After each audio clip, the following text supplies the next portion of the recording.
My dad died yesterday, and I was the only person in his life, and he had this open wound his whole life. That's the best way I can describe it. He had an open wound. He was one of these men who was hurting his whole life. And that wound dates back to when he was a boy. Dates back to when he was 10 years old, and his dad died when he was 10.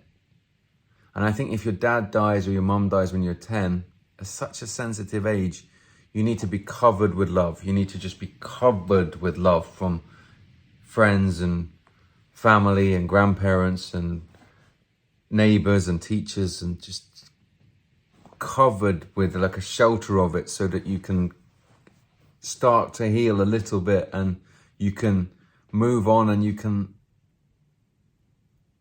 close up that wound. So you've always got a massive scar, but not an open wound. And he never had that. So when he was 10, his father died, and his mum was utterly heartbroken. This was in the early 60s. So they were poor anyway. And suddenly the man's dead. Shocking death. And my dad, heartbroken, misbehaves. Like, his teacher told my grandma he's either going to end up in prison or he's going to end up in prison. So there was some kind of scheme where he could be sent off to a school for kind of problem kids, like a boarding school, and they would be paid for. And so my grandma decided to do that, and I don't blame her at all, because she was going through hell. So he was sent off to this really rough school, kind of school that doesn't exist anymore, when he was 10. So instead of being blanketed with love, he was sent off packing to this school for tough kids. And since that very day, my dad was a scrapper. He was a hustler. He was a scrapper. He was fighting his little corner. He was a skinny little kid. He was a skinny little kid. And he was fighting his corner every day. He started smoking when he was 11. I never quit till the day he died. He started smoking when he was 11. My grandma would send him off with some food at the beginning of the term, and he would trade it all for cigarettes, because he was that kind of kid. He hardened up so much at the age of 10, at the age of 11. He became hardened, like a big hard shell on this skinny little kid. But he was still, the wound was open underneath that hard shell. The wound was open, and it never closed up. He never got to experience a scar. He only experienced that open wound. And he lived with it his whole life, till the day he died, yesterday. He lived with that open, gaping wound. And I don't know why I want to talk about his life. Maybe because I'm the only person who was in it at the end. But I want to say this partly because it's good for me to just talk it through. He's got a hell of a story. And I want to go through the good, the bad, and the ugly. A tough man with a tough life and a really tough death. And I was with him all the way through the end part, by his side. And he wasn't the kind of man at the end who would want you to hold his hand. That's not him. So I have my hand on his shoulder all the way through to his last breath. And afterwards, because he didn't want me stroking his head. I had this inner monologue that when he got to that point, his voice was saying to me, "What are you stroking my head for? I'm not a golden retriever." Or I had this inner thought, this inner monologue of his voice saying, "What are you holding my hand for?" So I kind of gave him a shoulder squeeze, kind of like a SWAT member does, or an operator does in a stack. I just kind of like had my hand on his shoulder, like, "I'm with you. I'm with you side by side through this, to the very end. takes 2 days or it takes 2 years, I'm with you. I gave him my word, and I was with him until the very end. So I'm going to talk about his life just briefly. I want to share this because there's a lot of broken men out there. There's a lot of men with open wounds. There's a lot of men and boys with open wounds. There's a lot of people with open wounds. And this has been, I've not got an open wound. I'm very lucky I've not got an open wound, but I've felt the pain of my dad's open wound since I was a kid. So I haven't had that wound, but I felt his pain up until the moment he died.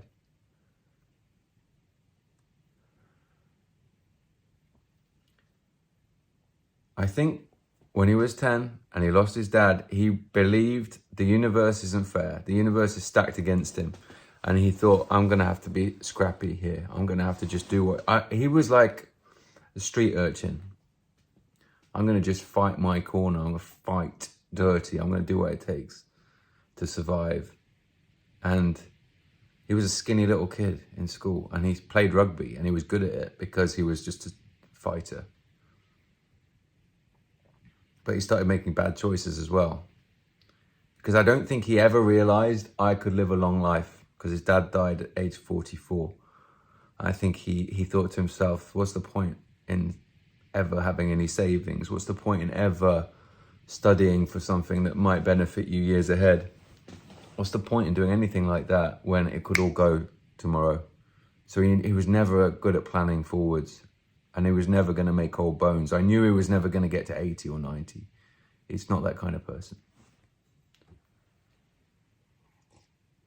If you see me looking off the camera, I've got some notes because I'm emotional. It's just happened, and I want to know. I want to just remember what kind of man he was.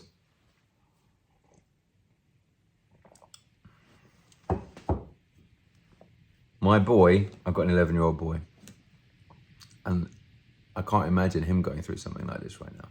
He says his granddad was Sigma, and this is not a word I'm really familiar with, but I think it means like a lone wolf, and that's exactly what he was like. For the good and the bad of that. He was a cool guy, in a way. He was the guy who used to turn up to my sports days when I was at primary school. The other dads were in their lycra and they were in their shorts and they were stretching. My dad would turn up in a cloud of smoke and he would elate and he would go up to the start line and he would win the race and then he would drive off. No talk with the teachers. How's Will doing at school? No talk with the other parents. Didn't know who they were. Barely knew where the school was. Won the race, left. It's the kind of person we're dealing with here.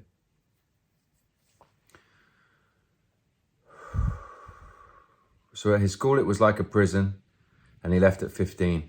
He left at 15 with no real qualifications. And he started work in like a savings and loan, like a building society, something that like a local little company that lends out money to people for building houses. And he was the T-boy.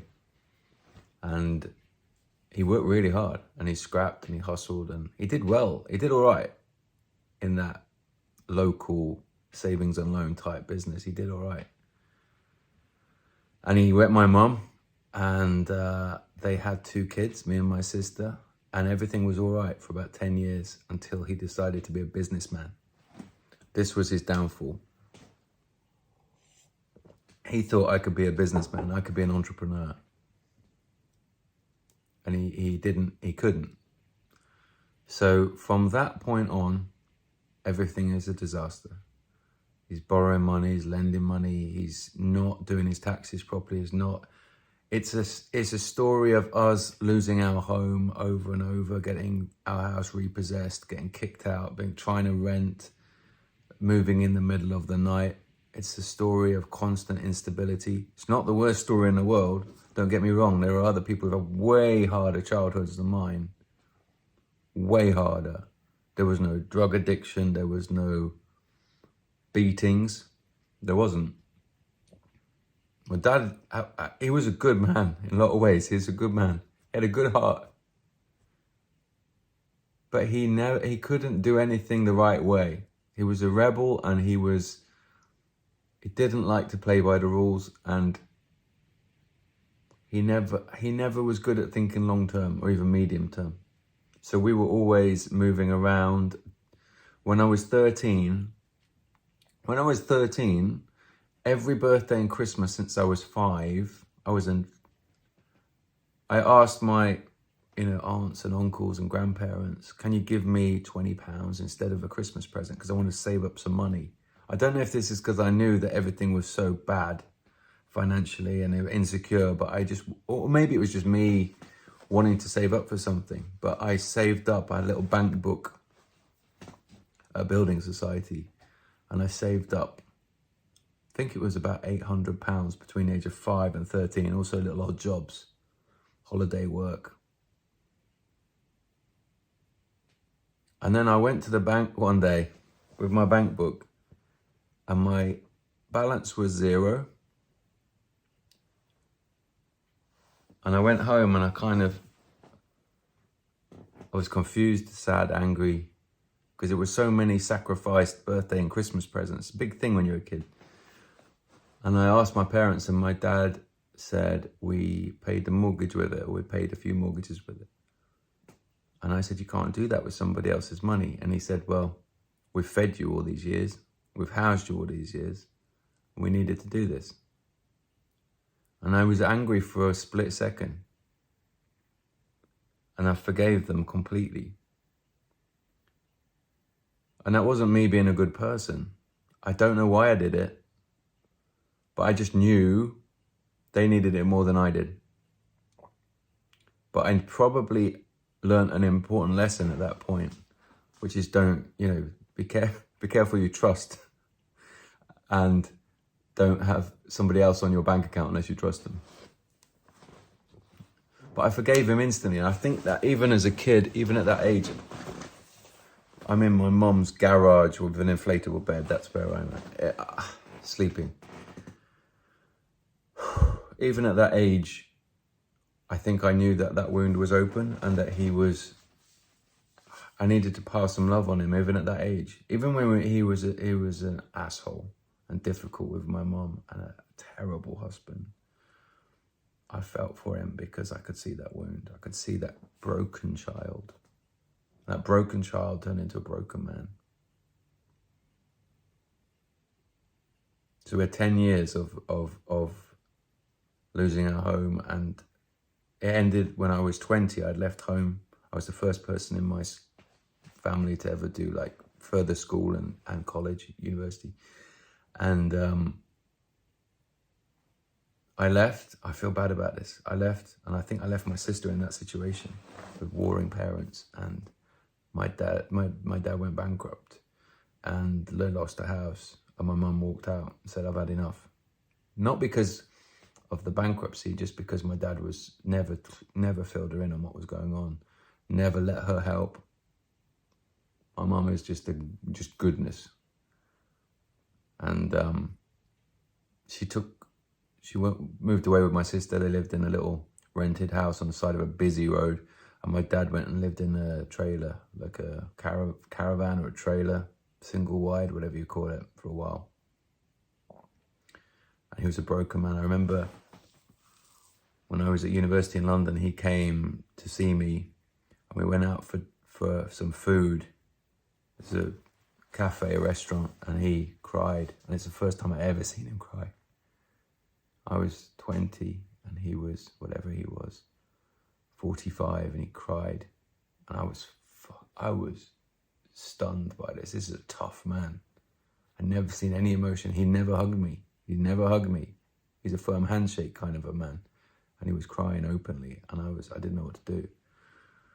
But again, I saw that open wound and a broken man. And it wasn't my mum's fault at all. She tried everything, and she stayed way longer than anybody should have stayed. And then for the next 20 years, I was trying to build a life. I was trying to get a job. I was trying to work. I met a girl who's now my wife. I was helping my dad out bit by bit, but not much. Just keeping an eye on him, making sure I checked in with him, called him a lot. I wasn't helping him financially, I wasn't in a position to. I was just helping him out by always checking in on him. It was one year when I was the only person giving him any Christmas presents, so I sent him like loads of very cheap, shitty things wrapped up, so he had a lot of things to open. He hated Christmas anyway, hated it, but I did it because I knew I was having Christmas with my wife, and I knew he was on his own. So I wanted to make sure he had a lot of things to open, a lot of shitty things to open. And he was living in a house with bad doors, and he got robbed a couple of days before Christmas. He had nothing. And I called up my mum and I said, he's been robbed. He's got nothing. And my mum organised a load of replacement gifts, like I'm talking like CDs and a pen and to wrap them all up and send them to him so he would have stuff to open for Christmas. And then in 2020, with COVID, he lost his business, he lost everything, he went bankrupt again. He's just been terrible always with managing money, terrible. And I've always lent him bits and pieces, but not much at that point. And he was living in a little house, I don't know where, don't know how, can't remember, during COVID. And then when COVID finished, I think he got kicked out because he hadn't paid the rent, and he was homeless. And I said, for God's sake, come to where I am and I'll build you a little house and you live with me. I'll look after you. And he said, no, I don't want to do that. Don't want to do that. He was a proud man. He was a proud man. So I said at that point, like, how do we do this? And he went and lived in little bed and breakfast, hotels, pubs, whatever he could, and then just left when he couldn't pay the bill. And this was during the end of COVID.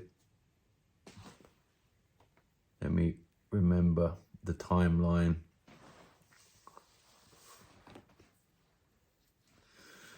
So he's living above a pub in a little shitty room, it wasn't their fault. He had made it shitty, just living like a hoarder. No kitchen facilities, just a kettle. He lived with just a kettle.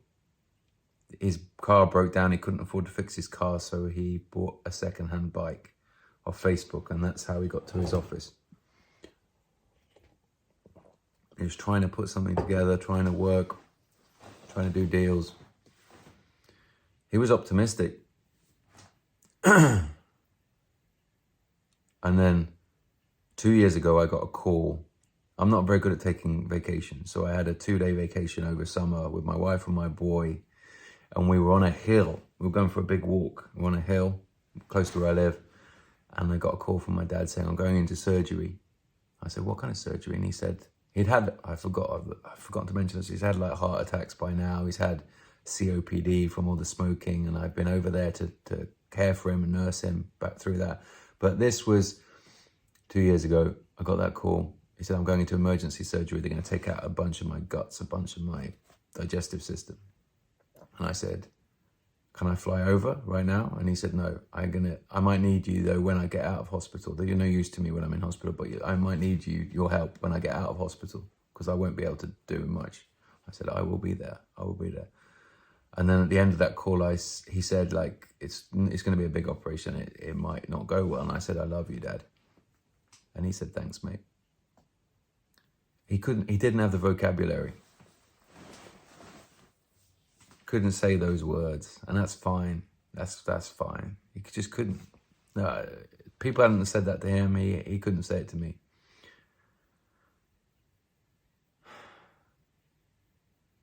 About a month later, he broke out of the hospital before he should have done in a mini cab, but he didn't have any money to go and buy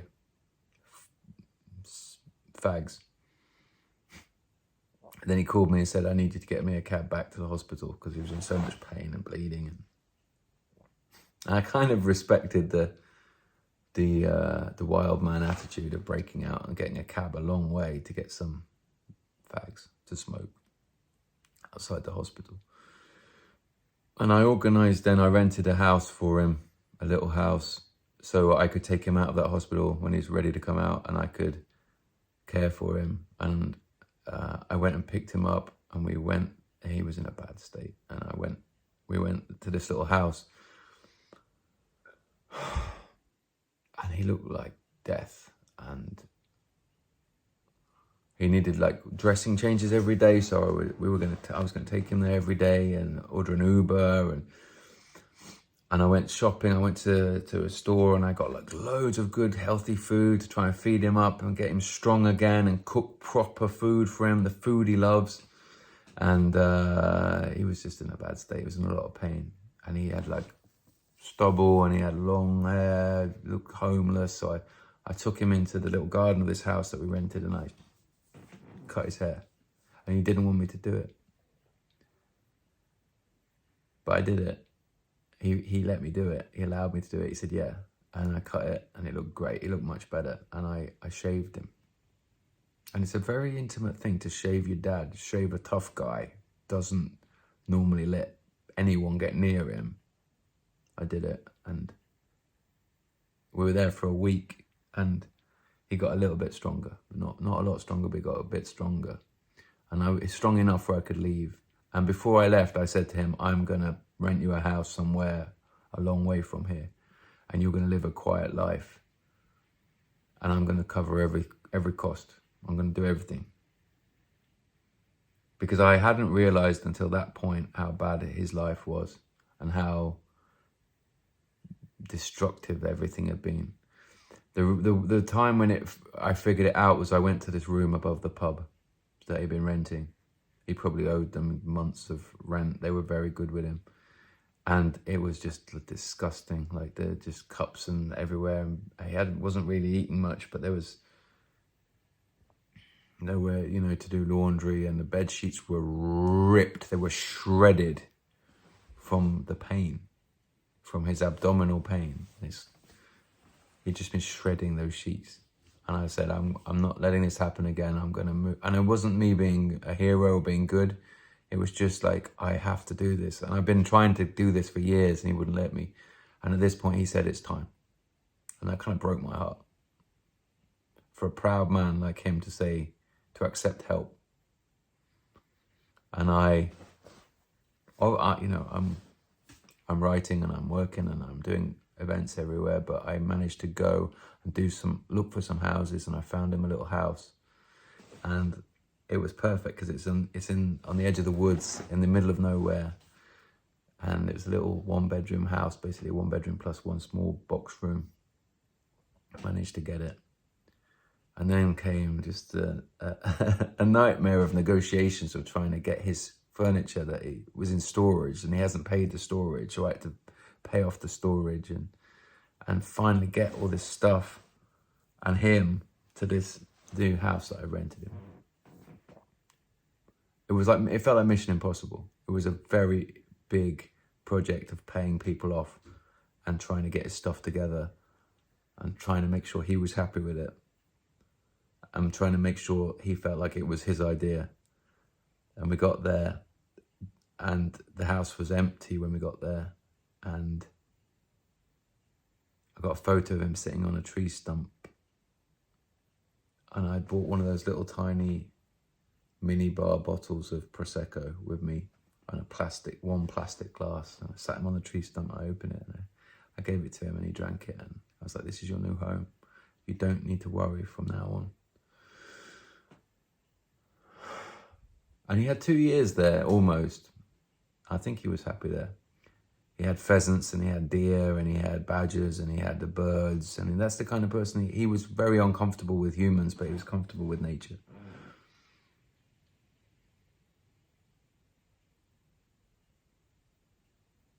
And in a way, I talked to him every night, and in a way that I think we got him some peace. I think we got him a tiny little bit of peace. That wound, that open wound, closed up a little tiny bit, not enough. He was in hospital a few months ago, and he looked so rough that when I called him a taxi to get home, because he wouldn't take the the hospital transportation because it was going to take hours, and he was like, get me out of here. That's the kind of person he was. He did not like compromising when he should have been compromising. So I got him a taxi, and the taxi wouldn't take him. The taxi said he's not going to be able to pay. I don't want him in my cab. And that's kind of heartbreaking to hear somebody say, I don't want your dad in my cab. When my dad is a good-hearted person, just looks rough. And I paid up front, and I said, I vouch for him. Please take him home. And they took him home. And my dad was a proud man. Like, he used to dress well. But at the end, everything fell apart. We're coming to the tough part now. A week ago, about 10 days ago, I got a call. I was on my own in Sweden in my home, and I got a call from a doctor. So I got a call from my dad, and he never calls me. He's never called me. I don't think he's ever called me. I call him. He's not someone who calls other people. Says, how you doing? I call him every night. He never called me. He never would. If I didn't call him for a week, he wouldn't call me. A month, he wouldn't call. And I got a call from him. And instantly my heart is like, and it's a doctor, and he's saying, I've got your dad here in the hospital. And he's got a lot of perforations in his stomach and his digestive system. And it's very serious. And we don't think we can operate because it will kill him to operate. And I said, should I come over right now? And he said, I think that was a good idea. So I booked a flight the next morning. And then, this is weird, but I went outside. It was 11:30 p.m. maybe by this point, and I cut my grass, cut my lawn, cut the grass, mowed it for like an hour. And I think it was partly because I knew I might not go home for another month or two, because I might be caring for him every day. I think it was partly because I just needed to get out there and do something repetitive, maybe something he used to enjoy doing. Next morning, a couple hours sleep, I went to the airport, I flew to him. I got to the hospital, and he just looked in a bad way. He had morphine coming in, but he could still talk at this point. And the doctor explained, we can't do this operation. And they said, your dad doesn't want the operation. He agrees with us, it's not a good idea. And I checked with my dad, he said, I don't want this operation. And the doctor said to him, you understand that means we're going into end-of-life care. This is palliative care now. My dad said, my dad wasn't super clear, but he had capacity, he knew what was going on. So I said to him, to clarify, because I wanted him to know, I wanted to know he knew what was going on. I said, do you understand what this means? And my dad said, I think it means I'm fucked, mate. And we both laughed.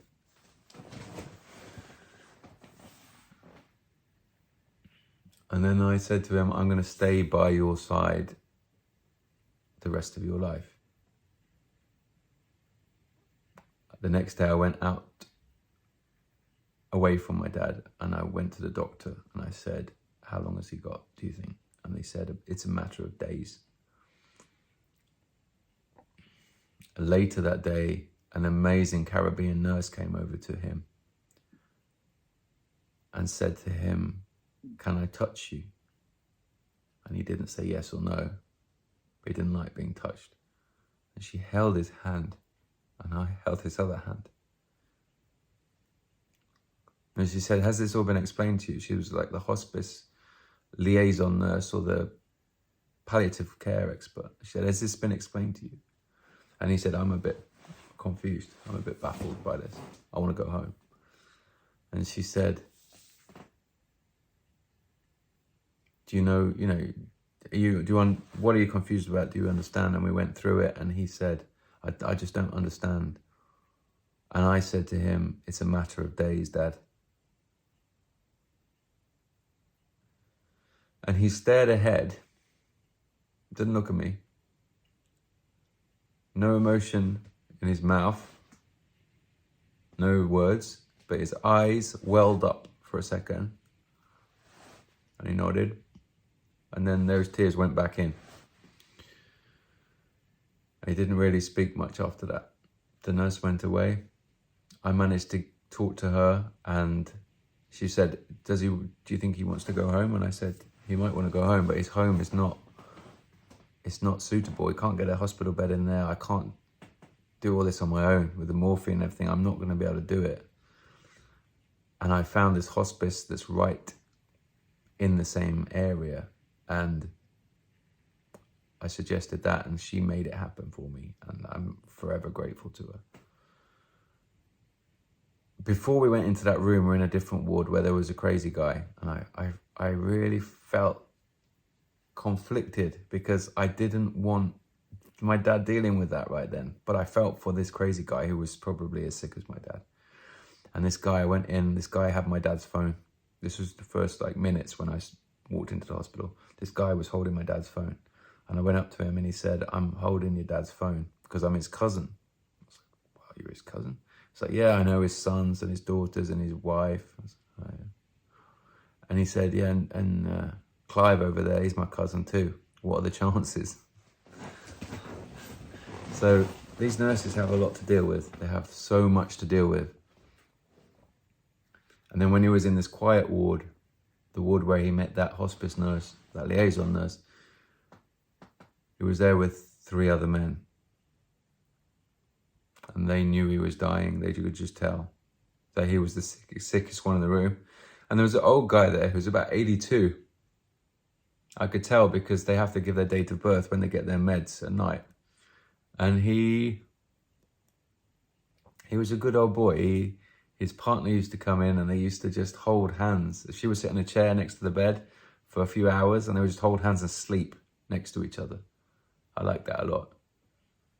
And when I was with my dad, they would let me, the visiting hours was whatever, I can't remember, 12 till 6 or something. But they would let me stay 24/7. Bless them for that. And I would do it. I wouldn't do 24/7, but at that point in the process, I would come in at 5 in the morning, stay for 4 hours, go back to the hotel I was staying at for an hour, have a shower, come back for 5 hours, go back for an hour, have a walk, go back for 5 hours and stay until 1 a.m. And when I left at 1 a.m. to get some sleep, this old boy, who was way older than my dad, would say to me, he would kind of call me over and he would say, we'll keep an eye on your dad for you.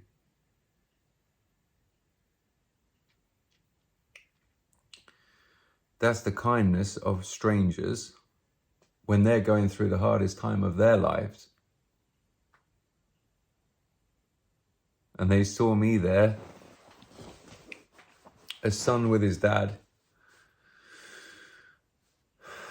And they gave me that kindness, that permission to go for a walk, go for a run, go for a shower. And that's a special kind of kindness.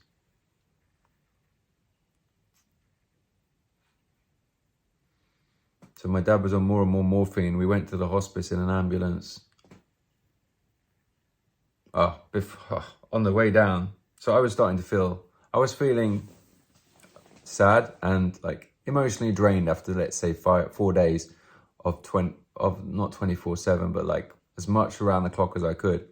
I was feeling drained. I was on my own.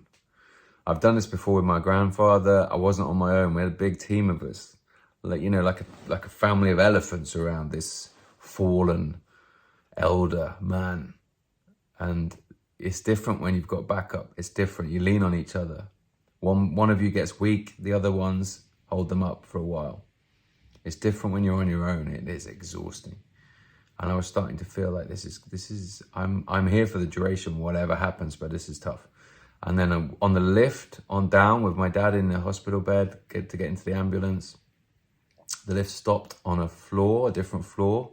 The doors open and I see it's the pediatric floor. Sick kids. And I think, what am I complaining about? My dad's had a life. It's been a really uncomfortable life, most of it. But he had the chance to live it any way he wanted to, open wound or not. He's not a kid. This is sad. This is tragic. I don't know how these parents are going through it. If you've been through this, I Send all my love to you. I can't imagine. So that gave me some perspective. Like, I can get through this. This is an old man who's lived his life. You know, getting to 70, that's way older than I ever expected him to live. And it's way older than many get the chance to live, his dad included. So that gave me some perspective. We went to the hospice, amazing place. I always thought I was a kind person until I met those hospice nurses. And I'm nothing compared to them. They know that every single person gets wheeled in is going to die in there. And they know that every single relative they meet, they bond with, and they talk to on a human level is going to be heartbroken in a few days. And they still turn up to work, and they are angels, those doctors and nurses, those cleaners. They had a cook who will cook you food. And one morning in the hospice, at like 7 a.m, I had been sitting on a chair next to my dad's bed the whole night. I hadn't had a wink of sleep.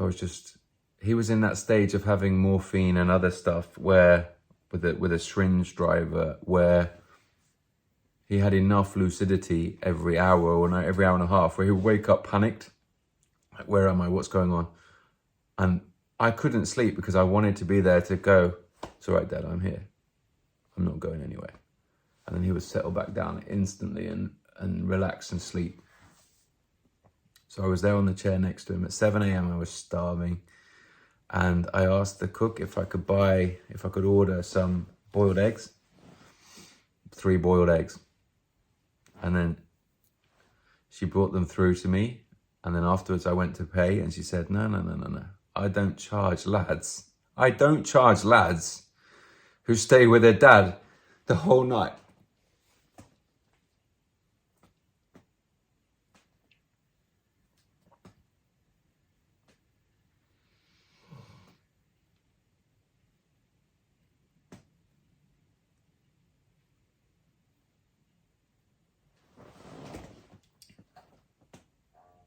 All the way through this, my dad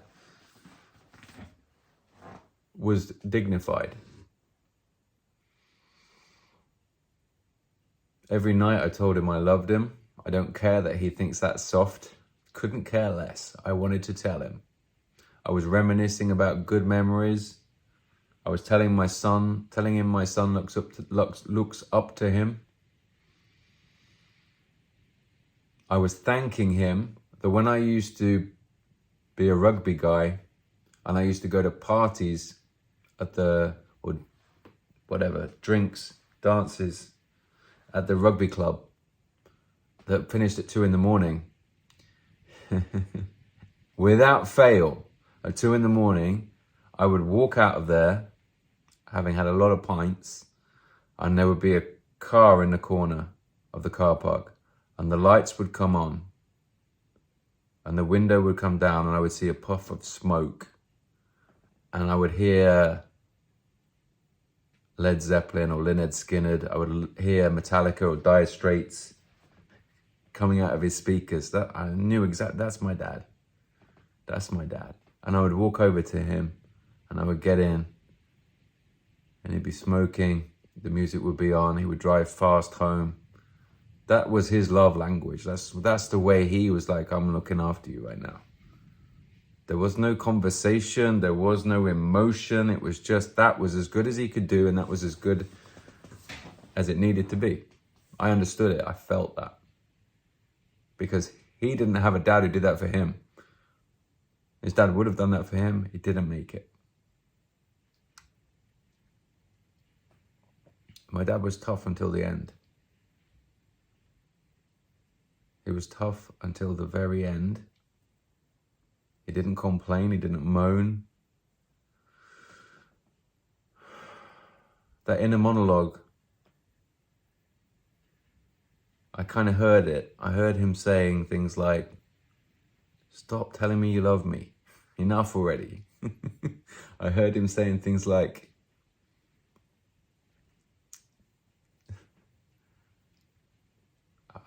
I heard him say, like, if I said to him, can I play some music? Can I play some classical music? My inner monologue of his voice is like, what do you want to play me classical music for? I'm not that old, you know? It was just like a constant thing. And I was just there, hand on his shoulder, talking to him. We had a thing about my dad, he liked fresh air, he liked the windows open. So I pulled open the doors, there was a breeze, it was sunny, there was birds, and he likes all that, deer, rabbits. And he said, before he kind of went into a unconscious state, he said, nice view. They were two of his last words was nice view. And I thought, I've done as much as I could. Thank God this place exists. You've got a nice view.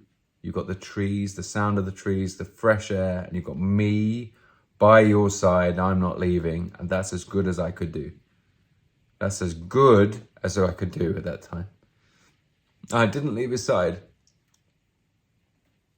The nurses brought me in a reclining chair, like a lazy boy, and I lay in that and stayed awake. And then the last night, I was too exhausted, so I got some sleep in that chair, but I was very light sleep. So if he stirred, I was there reassuring him, telling him I was there, telling him he was be okay, telling him he'd lived a good life, I'm gonna look after everything, telling him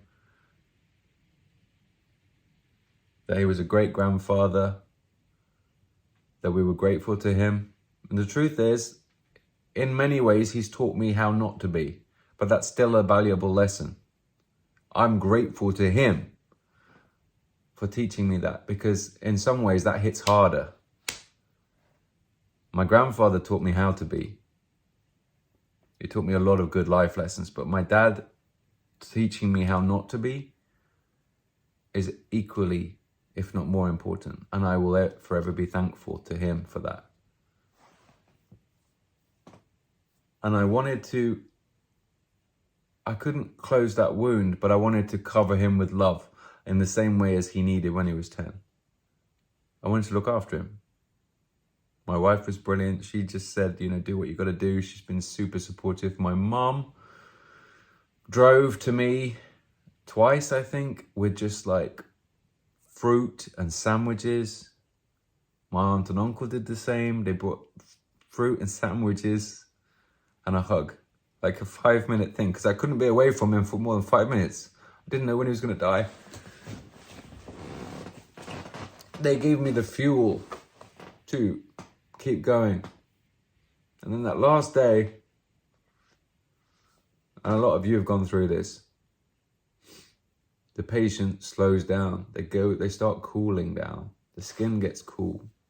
They change color slightly. The breathing gets very labored. They start rattling and not being able to swallow the secretions. And you hold their hand and you reassure them and you keep talking. They can hear you. You keep talking. I just wanted to make him as comfortable as possible.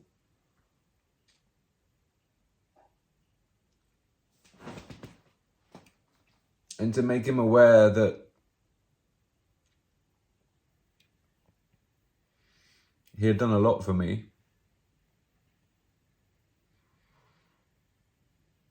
And that I'll never forget it. I will never forget him.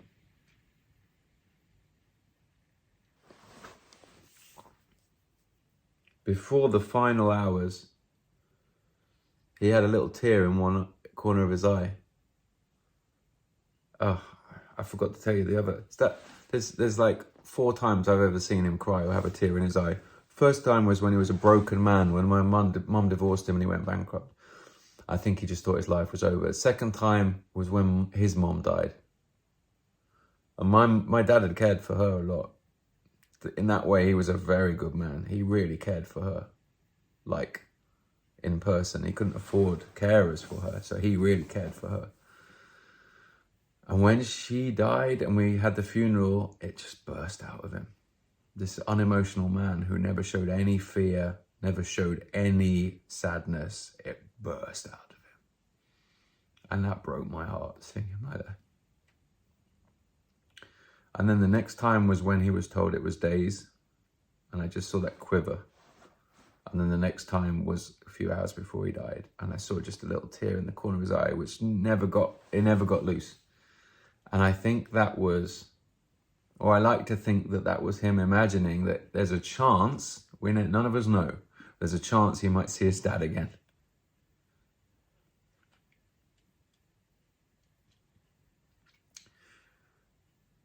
Because obviously he wants to see his mom, he wants to see his sister who died when he was a little kid. He had a sister who got hit and run over by a drunk driver when he was a very small kid.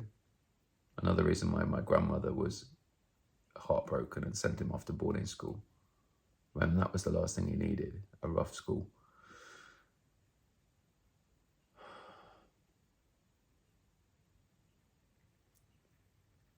But I want to think that maybe, and even if it's a hallucination, like your mind being kind to you as you're dying, I want to think that he saw his dad, or that he thought there was a chance he might see his dad. And that maybe would close that wound.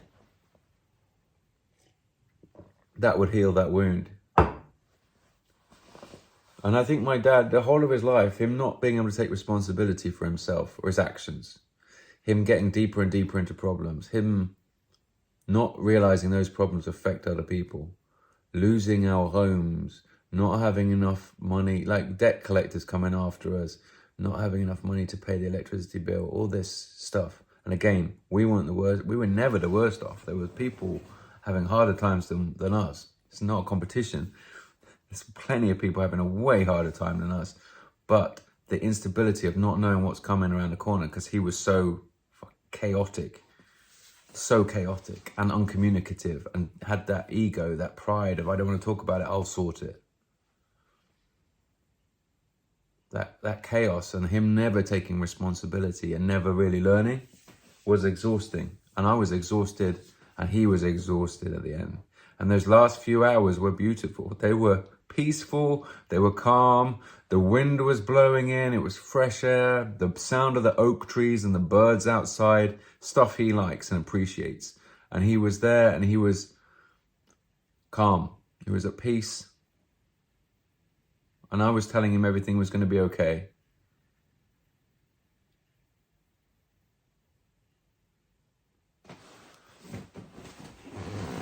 And I knew it was coming to the end, you can tell.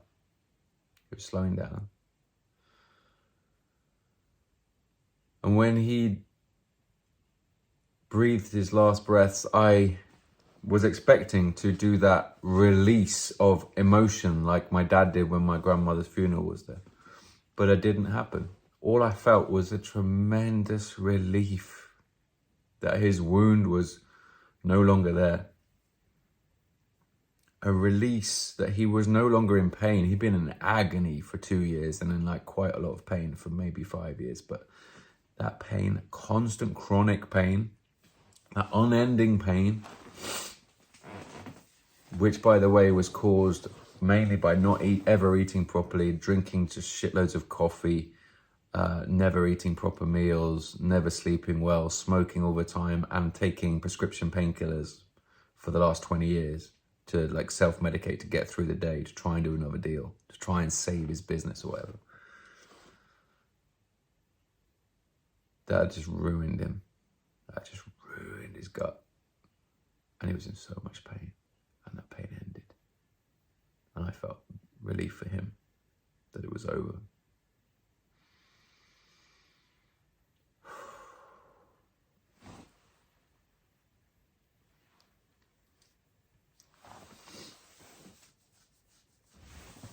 And I realized that I'd spent a solid week with him. For the first time in our lives, in my life, in his life. There was no interruption. There was no him going off to work or to try and negotiate with the bank or the lender. Or we just spent a week together. And he hadn't said many words because he was so heavily sedated, especially after the first few days. But we'd spent it together, with my hand on his shoulder, with me giving him drips of water, with him wetting his lips, wiping his eyes, with me making sure he was comfortable. If there was a problem with the syringe driver, I would go and find a nurse, just like advocating for him, being there for him. And him knowing that I was there until the end. I wanted him to know that. I wanted him to understand that. And we spent a week together, and that is a fucking privilege. That is an honor. That is one of the honors of my life. That I was able to do that. My wife let me do it. That my dad let me be there, and that the staff, the hospital staff and the hospice staff were cool with it. That was special. Because those wounds and that little boy, that 10-year-old boy, whose heart was broken, and he needed me there, and I needed to be there.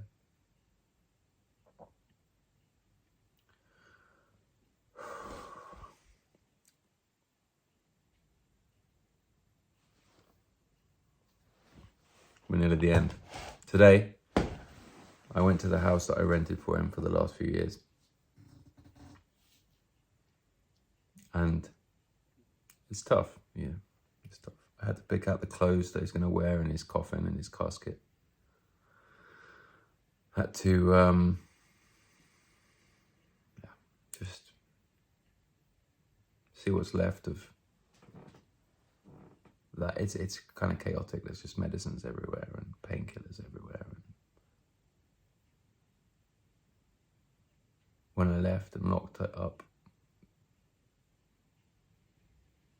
I made a mug of tea.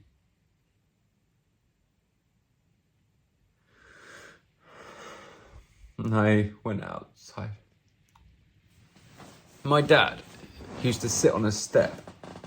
My dad never valued comfort his whole life. He never cared about comfort. He should have been a commando. He should have been a soldier or a pirate. He should have been a fucking mercenary soldier. He didn't care about comfort. He would have been much better at that than trying to be a businessman. He would have been actually very good. He would have followed orders, and he would have just been very mission focused. But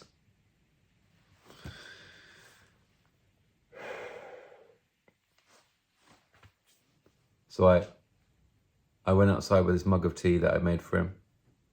This might sound ridiculous.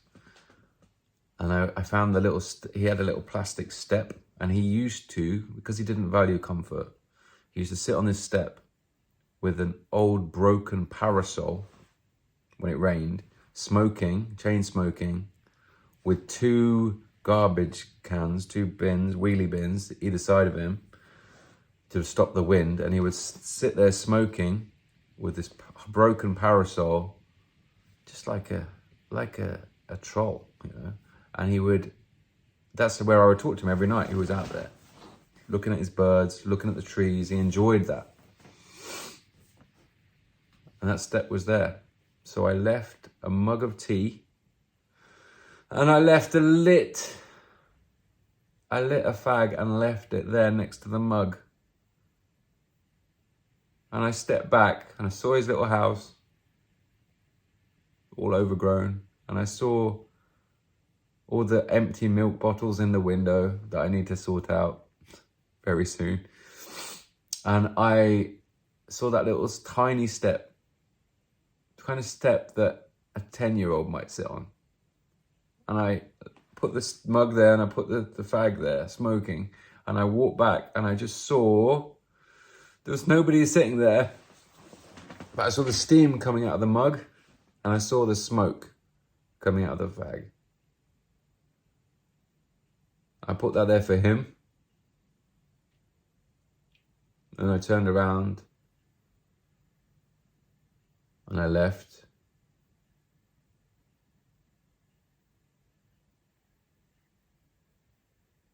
Yeah, I miss him.